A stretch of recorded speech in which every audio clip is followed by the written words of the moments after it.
Oke, assalamualaikum warahmatullahi taala wabarakatuh. Hamdan wa syukran lillah, amma ba'du. Suratan daiman wa talam jemain ala sayyidina Muhammadin. Teman-teman sekalian, alhamdulillah pada kesempatan saat ini kita berjumpa kembali dalam kajian rutinitas dan diskusi kita pada minggu pertama di bulan April ya. Ya. Sebelumnya saya ucapkan selamat menunaikan ibadah puasa untuk seluruh kawan-kawan yang menonton, dan juga selamat menunaikan buka puasa untuk daerah terminal dan sekitarnya. Pada kesempatan saat ini yang akan kita bahas adalah pemikir Islam Indonesia, yakni Harun Nasution. Oke, Harun Nasution itu terlahir di Pematang Siantar, Sumatera Utara pada tanggal 23 September 1919. Beliau adalah putra keempat dari Abdul Jabbar Ahmad ya, seorang ulama, dan bahkan pada masa pemerintahan Belanda dia itu menjadi seorang qadhi atau seorang penghulu di Kabupaten Siwalungan. Harun Nasution lahir dari seorang ibu yang pernah bermukim di Mekah, luar biasa, dengan nama Maimunah. Ingat salah satu lagu ya. Dan dia bahkan seorang ulama yang juga berasal dari Mandangin Tapanuli. Lahir seorang Harun Nasution itu juga lahir dari keluarga dengan perekonomian yang terbilang menengah. Pendidikan dari Harun Nasution itu pertama dia tempuh pendidikan dasarnya di Highland Island School atau disingkat HIS, mulai dari umur 7 tahun sampai umur 14 tahun. Bahkan setelah lulus di sana dia itu pernah ada niatan untuk sekolah di Molo. Namun karena orang tuanya berpikiran pengetahuan umum dipandang sudah cukup saat Harun sekolah di HIS, sehingga Harun disekolahkan di sekolah agama yang namanya Modern Islamic College School atau disingkat MIC, berletak di Bukit Tinggi. Setelah lulus di sana justru sikap keberagamaan Harun Nasution itu justru berubah total. Dia dalam menyikapi persoalan keagamaan dalam beragama, dia lebih rasional ketimbang sebelumnya.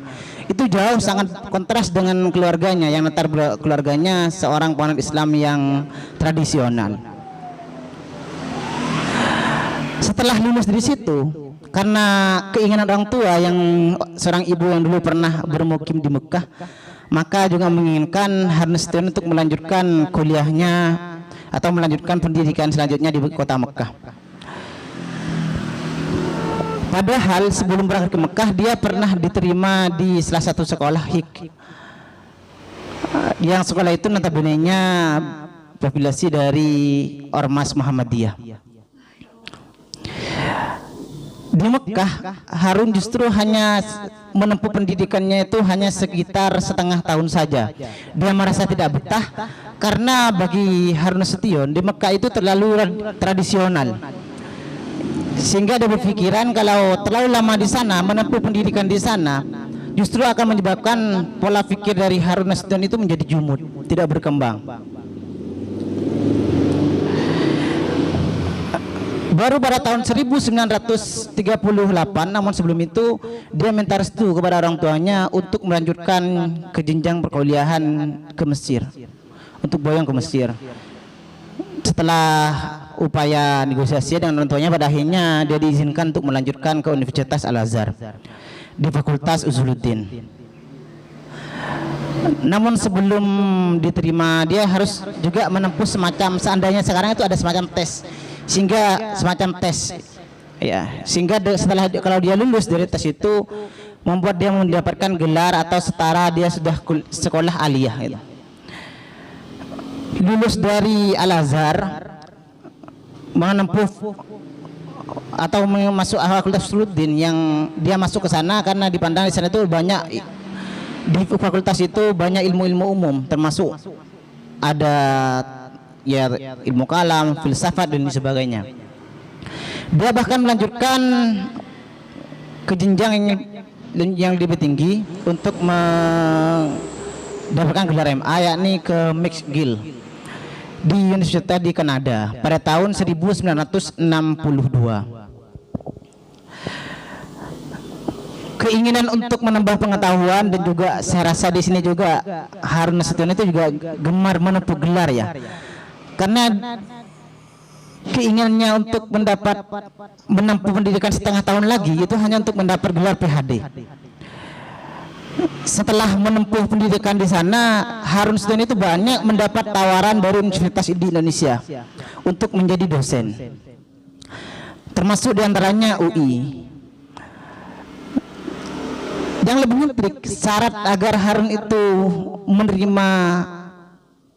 menerima apa ya, lamaran dari mereka, semacam ada mahar yang harus dipenuhi oleh pihak kampus. Dalam artian pihak kampus harus mampu memberikan ongkos pulang Harun dengan istrinya. Perlu diketahui bahwasanya istri Harun ini juga orang Mesir yang tabinya juga temannya. Bahkan Harun ini beristri karena bisa dikatakan hasil dari bujukan teman-temannya. Jadi Mas Bano dengan yang lainnya dan Mas Supwan, biar tidak cepat menikah, jangan berteman dengan orang yang sudah menikah. Harun menikah karena dibujuk oleh temannya yang sudah menikah. Oh iya juga. Ya karena dia berteman dengan kamu. Oke. Enggak, saya jadi romantik, jaga gak usah kena saya ya. Oke. Dari beberapa universitas yang sanggup memenuhi permintaan dari Harun, permintaannya dapat ongkos pulang. Ongkos pulangnya bukan hanya Harun Nasution, tapi juga dengan istrinya, plus dapat rumah untuk jadi tempat tinggalnya. Enak banget ya. Yang sanggup membayar mahar itu hanya YIN Syarif Hidayatullah. Enggak, bukan YIN Madura. YIN Madura dengan PD-nya kau. Namun itu tidak menutup kiprah Harun di dunia pendidikan. Bukan Harun hanya fokus di YIN Syarif Hidayatullah, justru dia menjadi dosen luar biasa di UI, Universitas Indonesia, sebagai beberapa kiprahnya di dunia pendidikan. Terlepas dari itu semua, yang paling nyentrik, justru Harun hanya berapa tahun mengajar di sana di YIN Syarif Hidayatullah, justru dia diangkat menjadi rektor. Dan ini akibat pendekatannya, karena dekatnya Harun dengan Menteri Agama pada masa itu, Mukti Ali. Kenal kamu? Oh iya. Lengkap banget. Ya, karena waktu itu rektornya saya, waktu itu Menteri Agamanya saya angkat. Dengan demikian, justru Harun itu menjadi rektor bukan semena-mena langsung jadi. Dia mesti meminta mahar lagi. Dalam artian dia harus diberi kewenangan untuk mengubah kurikulum. Jadi kalau dulu itu kurikulum tradisional kita, kurikulum kita itu memberikan cara mengajar itu dengan menghafal dan lain sebagainya. Betul ya? Faruk, betul Faruk. Gitu ya dulu. Oh, berarti kamu tua banget ya nyampe ke masa itu. Iya, ini seperti itu. Karena itulah maka yang awalnya dia YIN Syarif Hidayatullah itu terkenal dengan pola pikir yang tradisional, denganlah adanya Harun Nasution, dia menginginkan kurikulumnya itu diubah. Pemikiran di sana menyikapi persoalan keagamaan itu diperbolehkan menggunakan pendekatan akal juga. Kebebasan berpikir itu dijamin pada masa itu. Dan itu diamini juga oleh beberapa tokoh, termasuk oleh Cak Nur, yang memang mengatakan bahwasanya sumbangsih besar Harun terhadap perguruan tinggi Islam itu lewat pemikirannya memberikan kebebasan berpikir, sehingga mahasiswa itu mengharuskan mahasiswa tidak hanya fokus pada satu pemikiran saja gitu. Jadi keterbukaan, keliberalan dan berpikir itu dibuka seluas-luasnya oleh Harun Nasution. Oke. Iya, kalau bahasa Inggrisnya ya. Oke, sekarang kita masuk kepada pemikiran dari Harun Nasution ya. Yakni tentang teologi Islam. Oke. Ibu berkata karena sekarang saya pakai peci juga pakai baju yang agak apa ya, sopan, bukan sopan sih ya, agak rapi ketimbang biasanya ya. Ini ingat saya kayak mengisi ilmu kalam di pesantren-pesantren. Karena memang teologi Islam surban. Bisa dicari pinjaman dulu ya. Nanti saya pakai. Jadi berbicara teologi Islam itu mungkin kita akan mengambil kesimpulan bahwasanya sama halnya kita berbicara ilmu kalam dalam Islam. Karena kalau kita urai misalnya secara etimologi misalnya yang kita pahami bahwasanya teologi itu adalah ilmu tentang ketuhanan gitu. Tanpa harus saya uraikan theos dan logosnya, kalian lebih paham ketimbang saya mungkin nantinya. Dalam hal ini tentang teologi Islam ini nanti mungkin akan sedikit nyentrik, apalagi mereka yang ada di aliran Asy'ariyah. Siapa di sini yang aliran Asy'ariyah? Oh ya, Pak Ketum ya. Sudah pijat? Plus ya. Oke. Oh, sakit gigi. Gak apa, kalau marah boleh pukul Mbak Winda. Oke. Tentang akal. Pemaknaan akal, bahkan Harun itu yang dipandang pengikut Mu'tazilah ya. Justru dia tidak memaknai semena-mena hanya berdasarkan persepsi dari Harun Nasution. Dia mengatakan, dia bahkan mengurai kata akal itu di Al-Quran dulu. Bahwasanya kata akal yang biasanya kalau dalam bahasa Arab itu al-aql. Itu sebenarnya kan adalah bisa kita maknai sebagai kata benda atau bahkan kata sifat. Tapi justru di Al-Quran itu menjadi kata kerja, kata Harun. Itu terbukti dengan kata seperti ada di Al-Quran itu ada aqallu, ta'qilun, yaqilun lain sebagainya. Itu banyak kan di Al-Quran. Itu mewujudkan bahkan lebih banyak berbentuk sebagai kata kerja. Nah,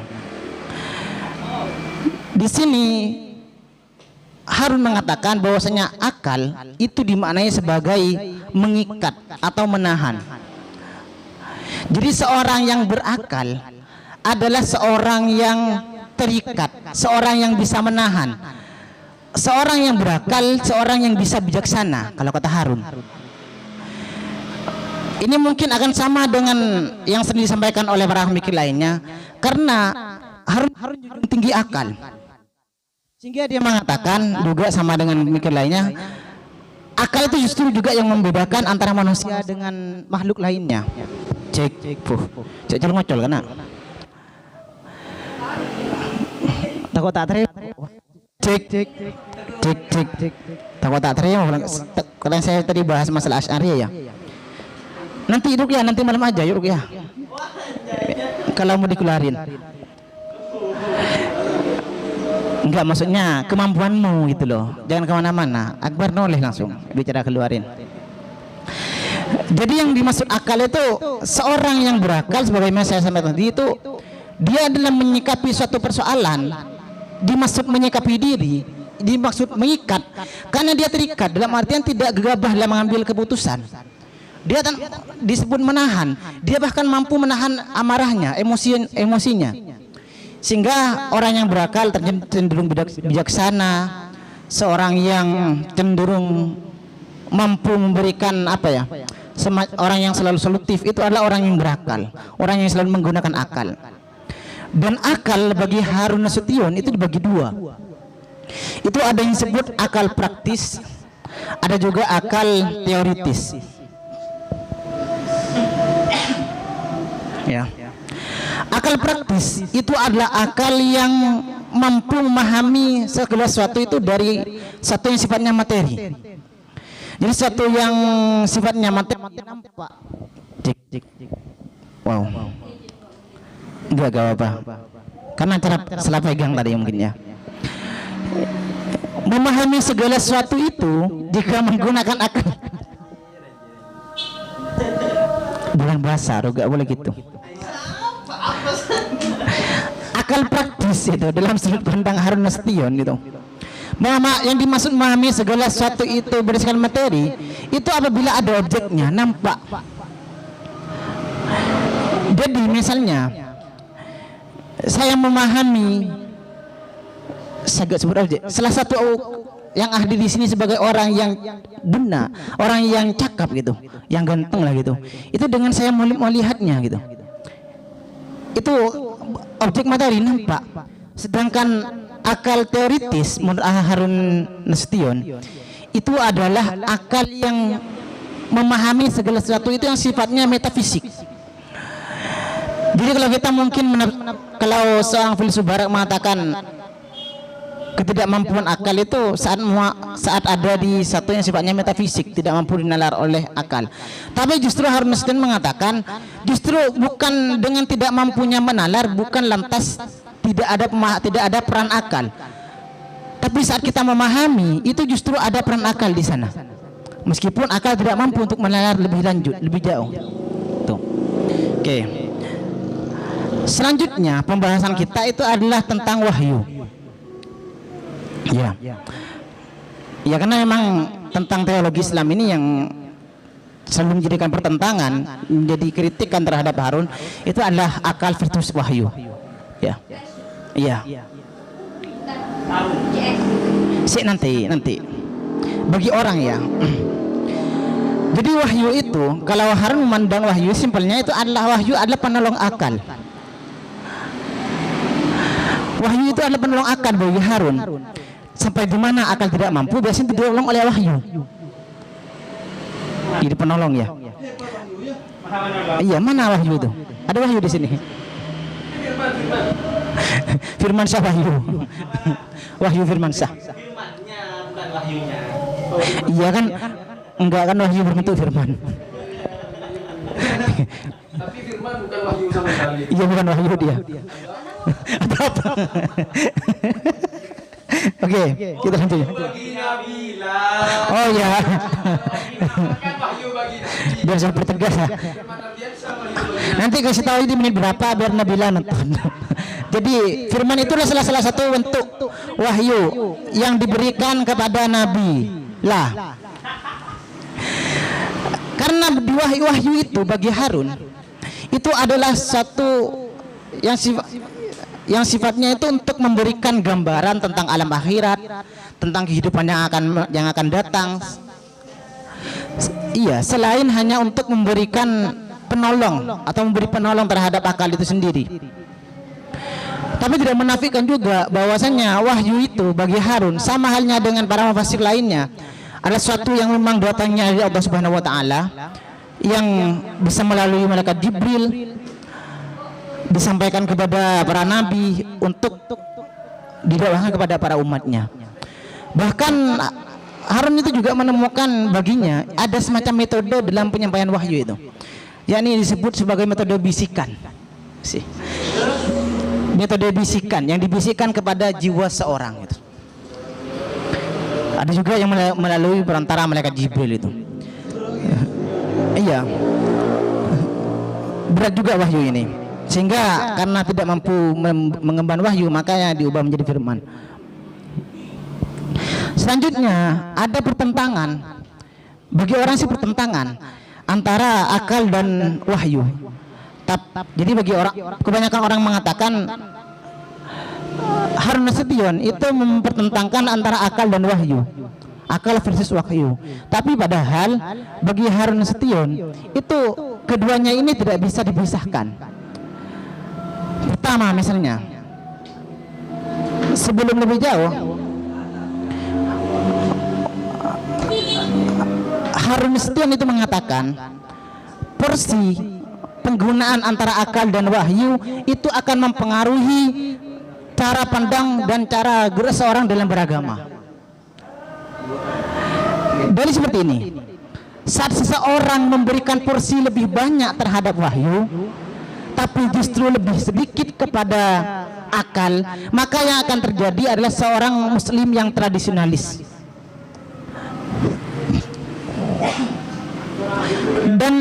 Dan sebaliknya. Oh iya, papan lupa ya. Harus pakai papan ya. Cek. Oke. Hampir lupa pada sang penolong kita. Ya, ini papan tulis. Dari apa yang saya sampaikan tadi, saya tulis lagi ya. Dulu. Akal itu kalau bagi mengikat. Nah, selanjutnya wahyu. Sifatnya menolong akal. Nah, selanjutnya itu poin pembahasan kita, lanjutan di tadi itu adalah vers wahyu dan akal. Orang-orang karena memang siapa ini? Harun Nasution itu memang seorang yang mengidolakan Muhammad Abduh dengan rasionalitas keberagamaannya. Dia itu bahkan dipandang seorang yang ingin mempertukarkan antara Mu'tazilah dengan Asy'ariyah. Karena kenyataannya memang demikian. Dan di sana itu sehingga menjadi semacam pertentangan antara wahyu yang selalu dilabelkan pada golongan Asy'ariyah dan akal pada golongan Mu'tazilah. Padahal kalau kita pahami lebih lanjut, justru Harun Nasution itu tidak ke sana. Ya. Seperti ini misalnya. Harusnya ini akal dulu ya. Bagi Harun Nasution, akal itu adalah penemu garis besar. Jadi akal itu adalah menemukan poinnya. Poin. Simpelnya gitu. Jadi penemu garis besar. Sedangkan wahyu bagi Harun Nasution itu adalah penjabar, penjelas. Kepaham ya, mau dijelasin. Sebenarnya demikian. Biasanya nyewa nanti ya. Berapa kiranya?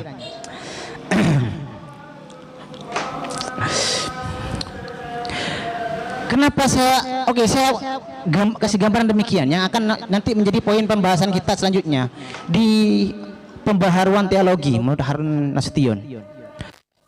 Misalnya akal itu, Harun bahkan mengatakan tanpa wahyu pun seorang itu mampu berbuat baik. Seorang itu akan percaya bahwa dirinya itu harus berterima kasih kepada Tuhan. Seorang itu harusnya bertuhan. Ini selaras ya kalau kita cari misalnya ini selaras dengan pemikirannya Cak Nur juga dengan Ali Syariati. Itu adalah fitrah kemanusiaannya, itu loh. Simpelnya. Cuma ya akal itu tidak tahu baik itu seperti apa. Berbuat baik, berterima kasih itu seperti apa. Berterima kasih kepada Tuhan itu seperti apa. Akal itu tidak tahu, mereka hanya tahu di sana. Kan itu berangkat dari naluri kemanusiaannya. Sehingga butuhlah Al-Quran, butuhlah wahyu. Bahwasanya misalnya untuk berterima kasih kepada Tuhan kita bersyukur, beribadah yang giat, misalnya berpuasa sekarang, jangan bolong-bolong misalnya. Itu bagian dari penjelas atau bagian dari uraian dari wahyu itu sendiri. Untuk memberikan uraian dari poin yang ditemukan oleh akal itu. Dari ini, keduanya ini akan menentukan seberapa dinamis seorang itu beragama dan seberapa tradisionalis orang itu beragama. Sehingga kata Harun Nasution itu yang ini loh yang dijadikan pertentangan. Jika saya lambangkan A itu akal ya dan W itu wahyu. Jika A lebih kecil dari W, dalam artian jika seorang itu memberikan peran kecil kepada akal dan justru memberikan peran besar pada wahyu, maka yang terjadi adalah Islam yang tradisionalis.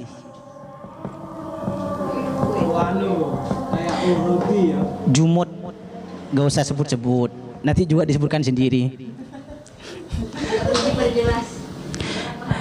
Tapi sebaliknya, jika porsi A lebih besar dari W atau bahkan seimbang, betul ya anak matematika? Atau sama dengan gitu loh. So matematika. Itu yang akan terjadi adalah Islam yang dinamis atau rasional.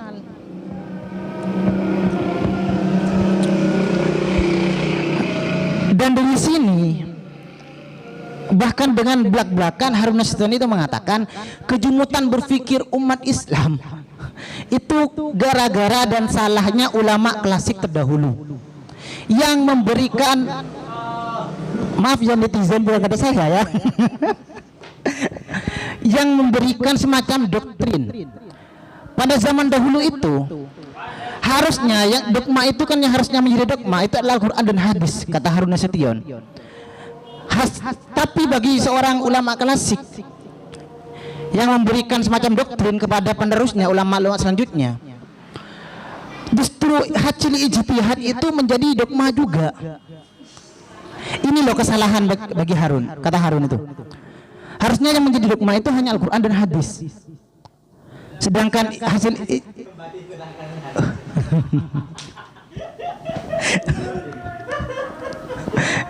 jadi kalau hasil ijtihad itu hanya persepsi saja. Ini akan dibahas nanti di poin selanjutnya ya. Oke.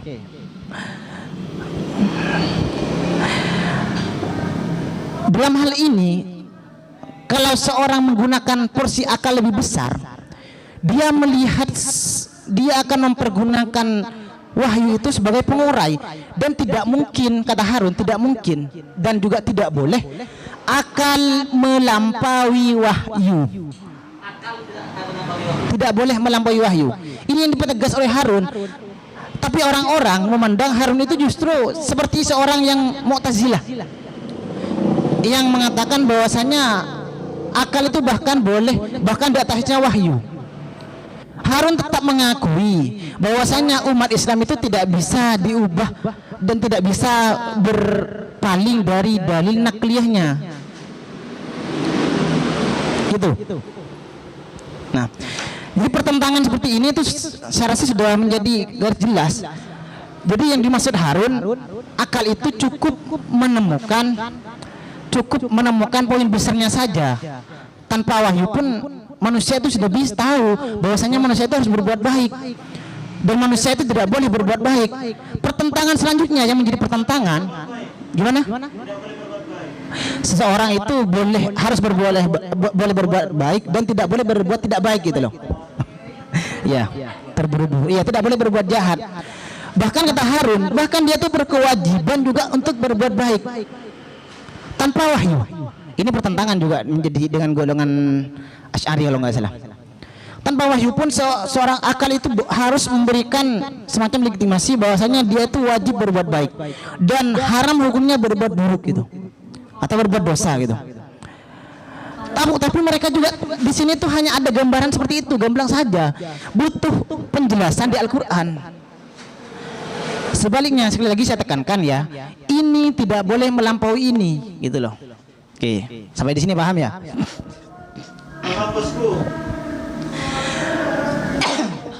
Dari wahyu dan akal ini biasanya menimbulkan dua pertanyaan besar sejauh selama ini.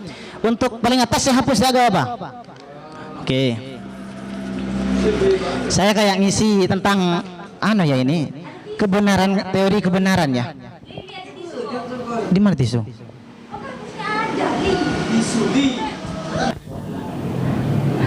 Jadi poin besar pertanyaan dalam akal dan wahyu itu biasanya ada dua. Pertama, bagaimana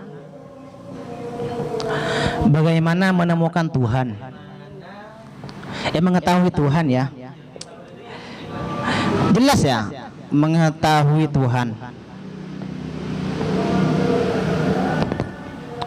Karena kan ada yang mengatakan bahwasanya akal tidak akan mampu mengetahui ini. Kedua, pertanyaan kedua tentang perbuatan baik yang saya singgung tadi ya.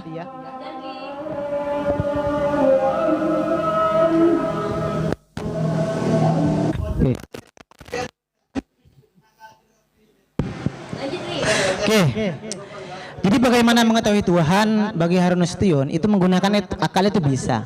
Dia bahkan memberikan contoh misalnya pada masa Abu Hanifah kalau nggak salah. Di satu kesempatan itu ada seorang yang bertanya, adakah Tuhan itu? Dan mungkinkah adanya Tuhan itu? Dia itu menggunakan pendekatan akal. Dia itu memberikan semacam deskripsi seperti ini. sebentar lagi akan ada bahtera atau akan ada kapal dengan muatan banyak, penumpang banyak, tapi tanpa adanya nahkoda. Kapal itu akan menerobos setiap badai, topan dan lain sebagainya sampai tujuan.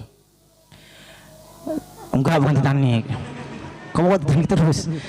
Terus ditanyakan, terus dia, bagaimana orang sepertimu itu berbual demikian?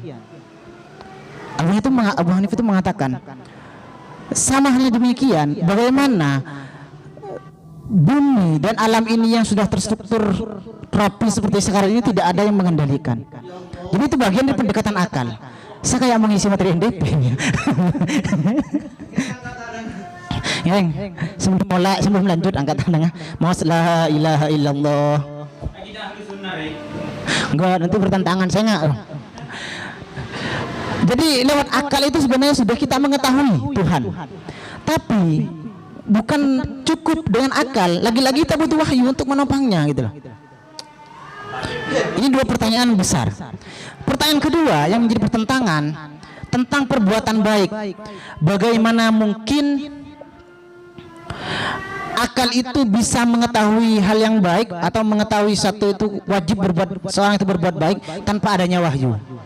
Nah, di sini bahkan Harun Nasution itu memberikan 3 jabaran dari 3 aliran.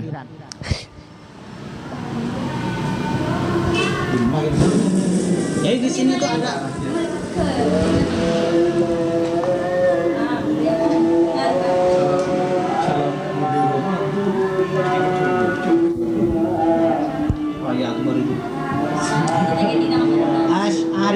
Asy'ari.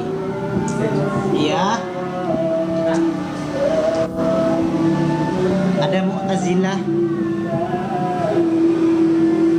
dan ada apa itu terakhir? Teologi bahasa Islam berapa? Iya, ini ada teologi. Jadi bagi Asy'ariyah gitu loh, kewajiban berbuat seorang itu mampu berbuat baik itu karena adanya kewajiban dari wahyu, ada perintah dari wahyu, dan karena adanya pengetahuan dari wahyu itu sendiri. Beda dengan Mu'tazilah. Mu'tazilah mengatakan bahwasanya perbuatan baik itu seorang itu tanpa adanya wahyu, dia tuh sudah tahu ini baik buruk dan dia tuh harus berbuat baik atau tidak. Dan maksud saya dia itu harus ada kewajiban tanpa wahyu, dia harus berbuat baik dan ada larangan dia berbuat jahat itu. Itu bagi golongan Mu'tazilah, dia menguraikan demikian.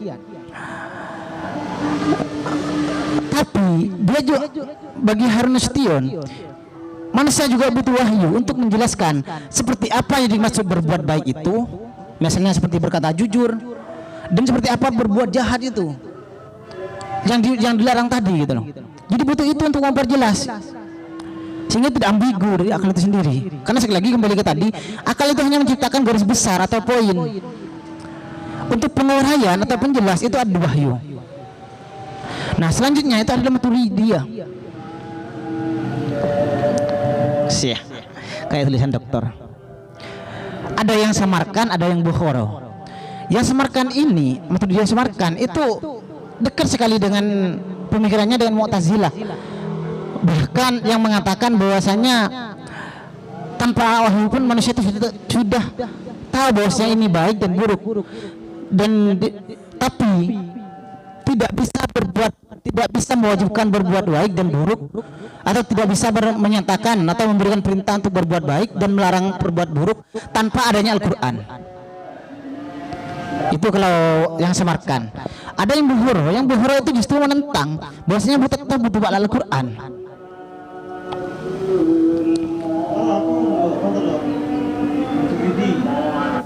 Nah, dua pertanyaan ini yang senantiasa selalu diajukan kalau kita membahas persoalan tentang wahyu dan akal. Terlebih persoalan di perbuatan baik, nanti kita juga akan menyangkut tentang keadilan Tuhan. Ada yang ini persepsinya akan jauh. Ada yang mengatakan bahwasanya yang disebut keadilan Tuhan itu adalah karena upaya Tuhan memberikan, menjamin nikmat setiap umatnya. Ada juga yang mengatakan bahwasanya yang disebut keadilan Tuhan itu pembalasan Tuhan berdasarkan perbuatan dari manusia itu sendiri. sebelum saya bahas ke poin selanjutnya, poin terakhir tentang pembaharuan teologi, saya akan menjelaskan tentang bahwasanya biar kita terbebas dari dugaan bahwasanya Harun Nasution itu ingin membawa Mu'tazilah sepenuhnya. Yang diinginkan Harun Nasution itu bukan ingin mengubah sepenuhnya dari Asy'ariyah menjadi Maturidiyah. Maksudnya menjadi Mu'tazilah maksud saya. Karena kalau dia ingin mengubah demikian, dia harus mengubah apa itu, saya lupa istilahnya kalau dalam Mu'tazilah. Al-usul khamsah kalau nggak salah. Yang bisa dikatakan sebagai, kalau simpelnya itu 5 prinsip Mu'tazilah. Tapi saya nggak baca itu yang 5 itu apa. Karena itu tidak masuk ke sini. Yang diinginkan oleh Harun Nasution, dia menginginkan kaum Asy'ariyah itu harus sama dengan kaum Mu'tazilah dalam memperlakukan akal, bukan menjungkir balikan Asy'ariyah dengan Mu'tazilah.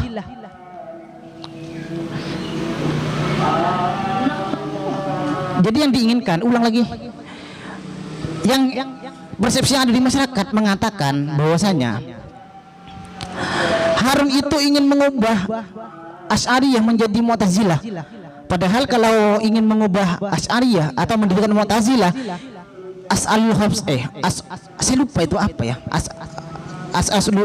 usul khamsah kalau nggak salah, atau intinya 5 prinsip Mu'tazilah itu harus dibawa untuk menggulingkan Asy'ariyah. Tapi Harun tidak demikian. Harun hanya menginginkan seorang yang dipandang tradisionalis termasuk para Asy'ariyah itu mempergunakan akal sebagaimana kaum Mu'tazilah, atau memperlakukan akal itu juga berkedudukan tinggi gitu. Itu bagi Harun. Dan perlu diketahui bahwasanya Harun, saya lupa singgung di awal ya, dia itu bertentangan dengan keluarganya. Karena keluarga Harun itu seorang yang Jabari. Paham antara Jabariyah dan Qadariyah ya? Seorang yang Jabariyah kan segala sesuatu itu berdasarkan takdir Allah. Termasuk bahkan Harun ini pernah dilarang oleh orang tuanya, kamu jangan ikut-ikutan dalam upaya memerdekakan Indonesia. Karena kenapa? Itu sudah takdir. Iya. Jadi beliau itu dilarang karena bagi orang tuanya Indonesia itu dijajah, itu sudah takdir dari Allah. Iya, jadi Harun tidak boleh ikut-ikutan dengan upaya reformasi lain sebagainya. Udahlah, fokus pendidikan. Sehingga wajar saja kan setelah Harun menggunakan rasionalitasnya, setelah keluar dari Mek tadi, dia dipandang sangat berbeda gitu loh. Dan dari sinilah Harun Nasution itu memandang kaum Asy'ari itu terlalu Jabari. Sedangkan kaum Mu'tazilah itu Qadari. Yang diinginkan, meskipun ini juga bahkan disanggah oleh Cak Nur mengatakan bahwasanya sebenarnya kaum Asy'ari itu tidak Jabari. Dia sebenarnya upaya untuk menengahi antara kaum Mu'tazilah dengan kaum apa itu, saya lupa. Tapi ya pada hakikatnya mereka tetap terlalu Jabari. Karena kenapa? Kurang membuktikan akal, dan itu yang diinginkan oleh Harun. Bukan ingin menjungkir balikan sepenuhnya. Jadi Mas Akbar dengan Mas Faruk jangan pukul saya setelah ini ya. Oke. Selanjutnya kita masuk ke, atau ada diskusi atau kita selesaikan dulu? Selesaikan dulu. Oke. Sama area kering. Kering. Mana tuh penghapus? Saya hapus ya. Ini sudah kan?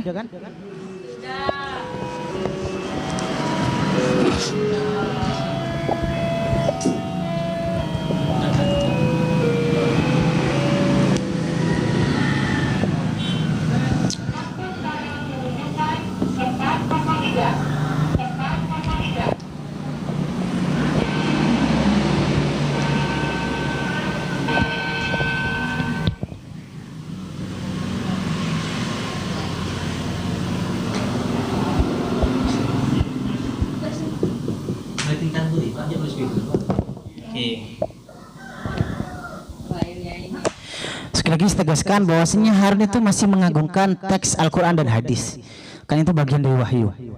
Ya. Dari sini secara tekstual Harun itu membagi. Jadi saya sempat singgungkan bahwasanya efek dari kejumutan berpikir umat Islam itu gara-gara ijtihad itu dijadikan dogma. Sehingga Harun itu mengatakan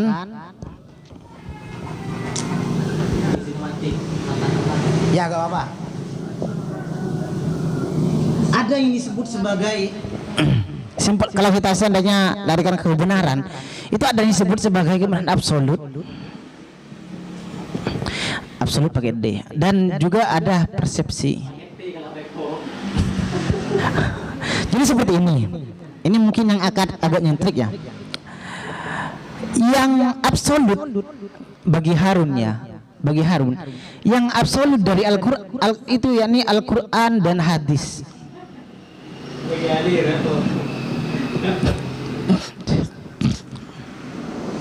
Tapi yang sifatnya teks Al-Qur'an dan hadis itu yang sifatnya absolut. Adapun persepsi yang sifatnya persepsi itu justru sesuatu yang sifatnya konteks dari Al-Qur'an itu.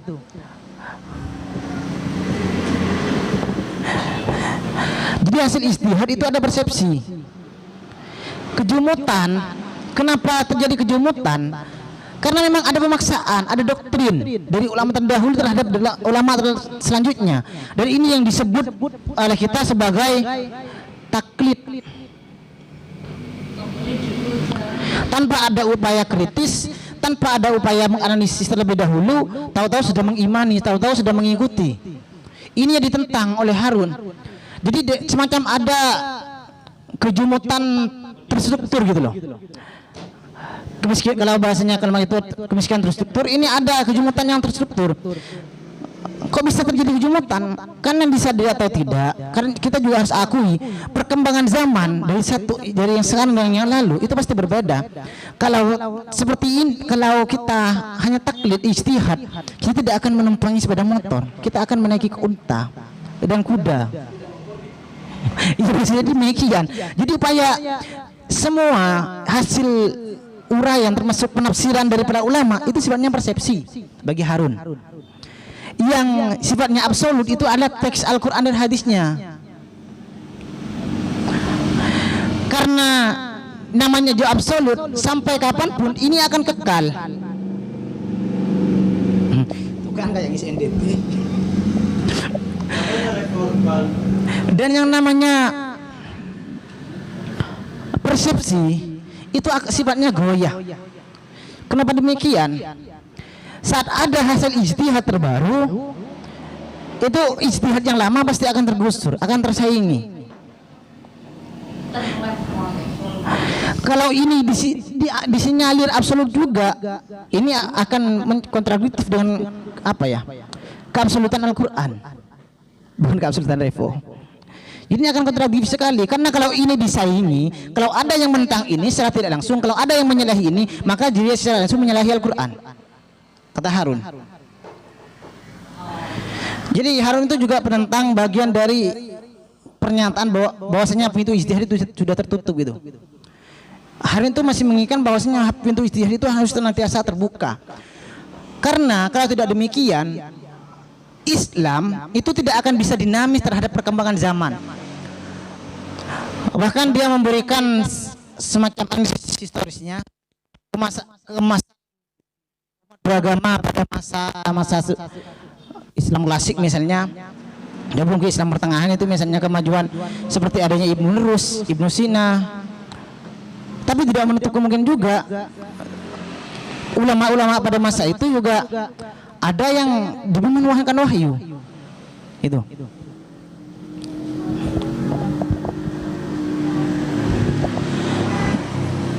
Di sini sudah jelas dalam berteologi kita itu harus juga mengetahui terlebih dahulu mana yang harus kita utamakan sebagai kebenaran absolut dan mana yang sifatnya persepsi. Teologi tentang ketuhanan. Jadi yang terjadi kita tidak hanya berdoa saja, usaha berdoa, tapi kita usaha berdoa. Itu akan menimbulkan produktivitas yang tinggi. Beda kalau kita berdoa usaha. Karena itu terlalu jabari. Harusnya itu seimbang gitu loh. Karena kalau kita terlalu jabari, yang terjadi produktivitas umat itu akan terganggu, akan menurun. Kan tidak ada yang usaha, berakhirnya semuanya pasrah pada takdir Allah Subhanahu wa taala. Dan itu yang dikritisi oleh Harun.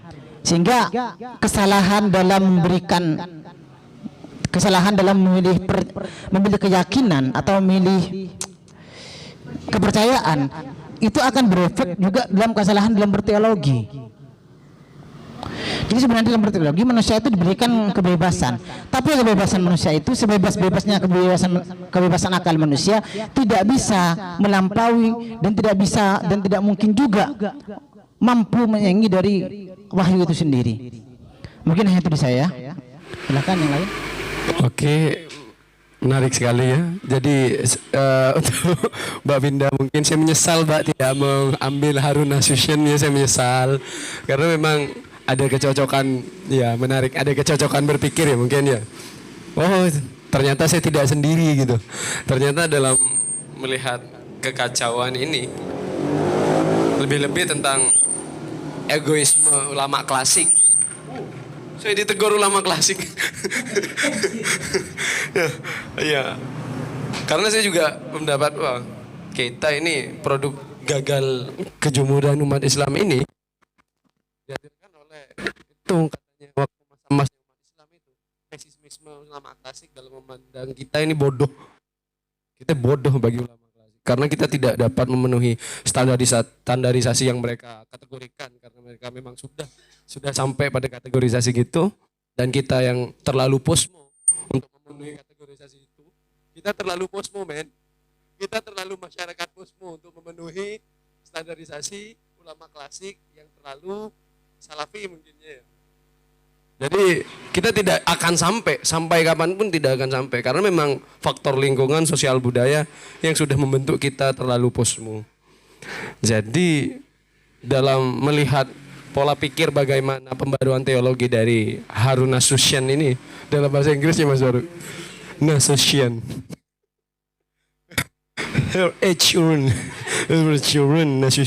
Nasution ini ya, ini ingin saya pertanyakan mungkin Mas ya, karena memang dari tadi memang ini sesuatu yang standar, karena memang kita terlalu jabariyah untuk yang seharusnya kita qadariyah mungkin ya.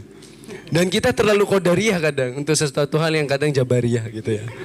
Jadi kita ini adalah orang yang tidak profesional, sedangkan Islam menuntut profesionalisme kita sebagai umat ya. Ya, ini Harun ini terlalu mengidealkan ini, Mbak Winda ya.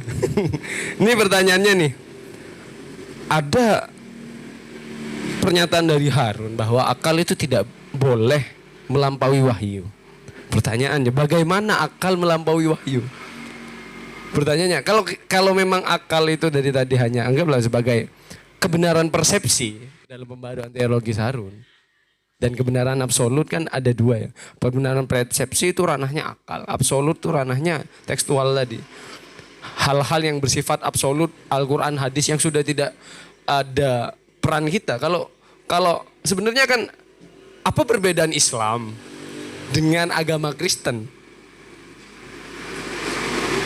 Kalau memang ya, kalau dalam agama Kristen kan yang diotak-atik teksnya yang diotak-atik teksnya, teks yang kekal itu, sehingga kita boleh skeptis terhadap teks kajian kitab sucinya, karena memang ada campur tangan, ada persepsi yang masuk ke dalam kebenaran absolut tersebut.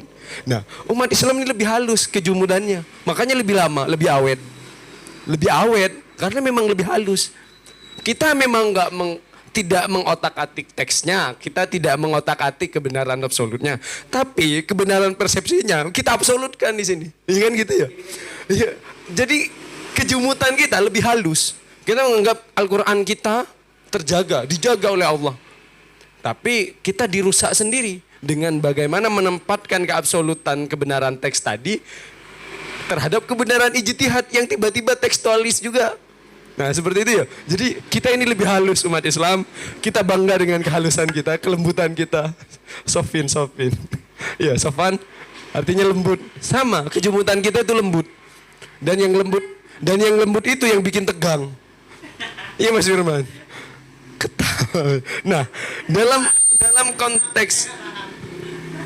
konteks akal tidak boleh melampaui wahyu. Ini gimana? Bagaimana? Apa yang menyebabkan Harun Nasution ini bisa menyimpulkan hal demikian? Karena memang kalau kita melihat dalam ranah yang ideal ya mungkin Mbak Winda ya. Kalau nggak ideal nanti boleh dikritik Mbak Winda. Nah, kalau kita melihat akal tidak boleh melampaui wahyu. Bagaimana konsepsi akal itu bisa melampaui wahyu? Bagaimana konsepsi akal bisa melampaui wahyu? Karena memang keberadaan wahyu menurut Harun Nasution dari tadi adalah sebagai apa ya? Iya, karena ketidakmampuan akal, makanya ada wahyu kan gitu loh. Akalmu kan jumut nih, wahyulah solusinya. Bagaimana kejumutan kita bisa melampaui solusi kan gitu? Bagaimana Harun Nasution bisa memberikan inferensi yang sedemikian rupa kalau sudah memang dalam kategorisasi dari akal dan wahyu yang disampaikan oleh Harun tadi, wahyu itu adalah jawaban, kunci jawaban dari proses analisis yang kita gak mampu ya, sama kayak kita ngerjain UNAS nih, gak belajar aljabar lagi, astagfirullah, kita nggak tahu ada logika yang terbatasi mungkin. Terus karena kita memang sudah tidak tahu, datanglah guru kita sebagai malaikat ya. Biasanya gitu kan ya kalau UN, tiba-tiba guru kita datang dikasih kertas ini, soal jawaban. Kan seperti itu wahyu kan ya. Iya. Tahu semua ya, pengalaman semua ya. Karena sekarang tidak ada UN, boleh belak-belakan ya. Jadi gitu pertanyaan saya. Kenapa Harun ini dengan menginferensikan hal yang sedemikian rupa, akal tidak boleh melampaui wahyu? Bagaimana konsepsi akal bisa melampaui wahyu? Karena saya katakan mungkin akal tidak bisa melampaui wahyu dari penjelasan yang dijabarkan oleh Harun. Mungkin karena ini memang sifatnya diskusi, mungkin akan lebih stabil kalau Mbak Winda mau jawab duluan ya. Masa Bang Ali langsung selesai dong? Kita debat dulu dong Mbak, karena tidak ada yang ideal.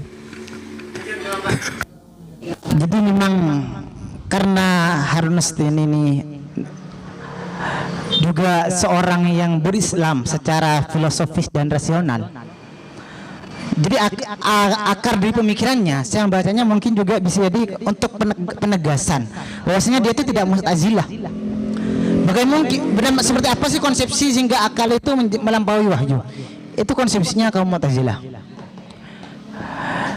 Sehingga seandainya ada dua pertentangan antara akal dan wahyu, maka yang dikedepankan itu harus akal. Itu apa ya? Konsep yang umum.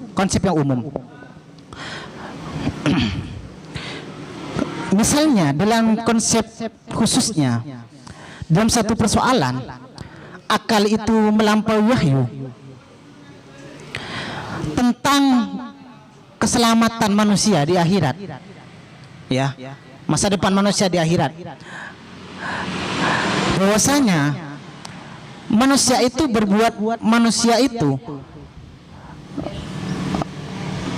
ini bukti akal yang melampaui wahyu ya. Manusia itu mendapat balasan atau manusia itu mendapatkan surga itu karena karena kinerja dirinya sendiri. Itu kan benar akal ya. Saya melakukan ini hasil saya gitu loh. Tapi benar kenyataannya itu bertentangan dengan wahyu.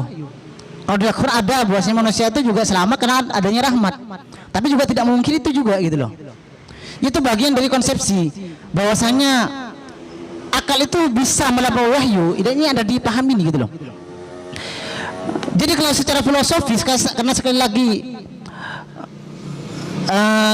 lagi siapa itu Harun Nasution itu seorang yang berislam secara rasional dan filosofis. Saya juga membacanya dia membuat statement demikian karena juga untuk mengkaburkan atau bahkan menghapus bahwasanya dia itu ingin mendirikan Mu'tazilah. Sehingga dia memperjelas statementnya dengan mengatakan bahwasanya akal tidak boleh melampaui wahyu. Wahyu ada tetap kedudukannya tinggi ketimbang akal gitu loh. Tapi akal juga harus diberikan kedudukan tinggi gitu loh. Oke, mungkin hanya itu saya. Oke, nggak apa-apa. Mungkin teman-teman sudah sering melihat saya. Jadi di sini tayangannya agak gelap. Siluet ya.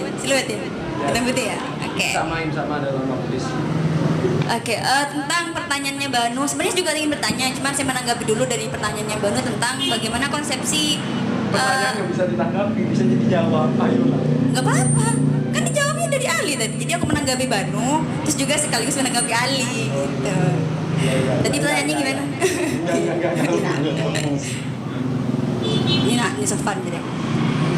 Bagaimana akal? Kalau menurut saya sih, bagaimana akal itu melampaui wahyu adalah ketika, karena kan begini, wahyu itu kan kalam Tuhan gitu ya, kalamullah gitu ya. Walaupun di sini firman gitu ya, walaupun bukan firman yang di sini, saya melihat bahwa bagaimana posisi akal melampaui wahyu adalah ketika kita seolah-olah mendikte cara Tuhan. Gitu.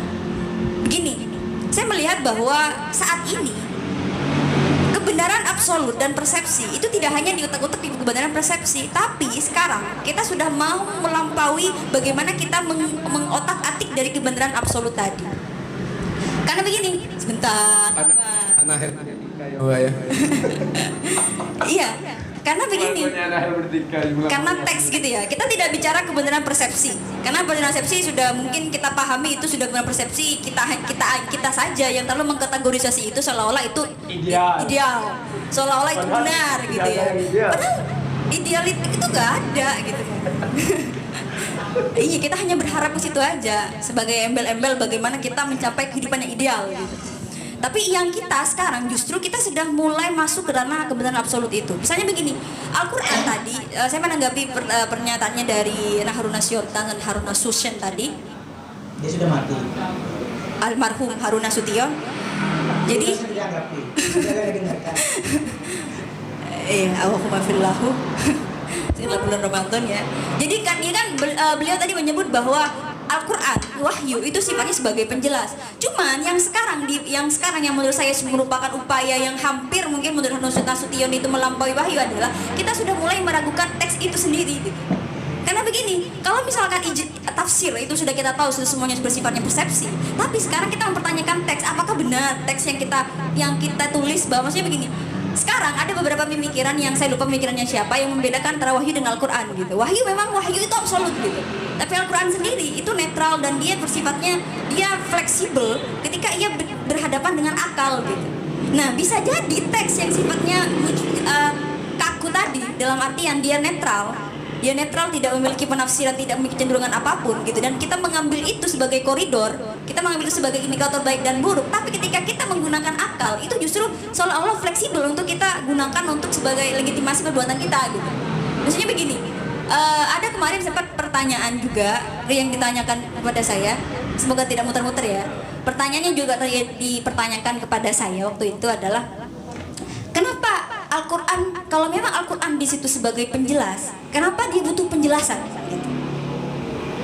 Maksudnya begini, kalau misalkan menurut Harun Nasution, Al-Quran wahyu atau yang disebut Al-Quran dan hadis itu sifatnya sebagai penjelas, sebagai penjelasan, kenapa dia masih butuh penjelasan-penjelasan lain gitu? Yang justru itu akan menimbulkan eksploitasi akal di situ, agar tidak melampaui dirinya sendiri gitu. Bisa dipahami gak sih? Iya. Kamu menganggap orang bodoh? Enggak, maksudnya takutnya perkataan saya itu muter-muter gitu loh. Kayak kebodohan Islam halus. Ini yang tidak masuk mic itu agak abaikan saja teman-teman ya. Yang tidak masuk mic abaikan saja. Jadi maksud saya sih situ gitu. Jadi kalau kebenaran persepsi yang saya tadi kan saya ini yang juga nyambung dengan pertanyaannya Banu ya. Kebenaran persepsi itu sudah jelas, itu jumud gitu kalau misalkan kita menaklirkan itu. Tapi bagaimana kalau misalkan kita sudah masuk ke ranah itu gitu kan? Yang kita anggap bahwa kita sudah mempertanyakan teksnya, bukan lagi penafsirannya, bukan lagi penjelasannya, tapi lebih ke teksnya. Apakah itu juga bukan upaya untuk melampaui wahyu? Gitu. Iya. Itu saja dari saya. Cukup. Udah selesai. Ya.